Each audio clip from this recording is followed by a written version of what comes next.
भिक्षां देहि प्रभु डाकिला भिक्षां देहि भिक्षां देहि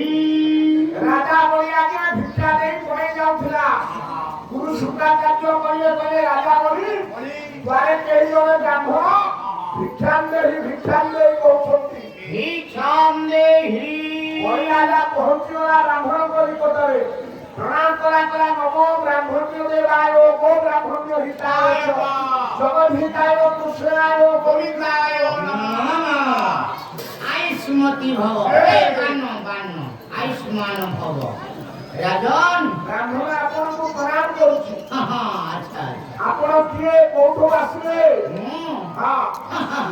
मु आको मो परिचय पछे देबी परा सुरतु मनोनर पति ओया भागवत नवम स्कंद पंचान चरित कामन कहे हे गाए बलिया सुनु परा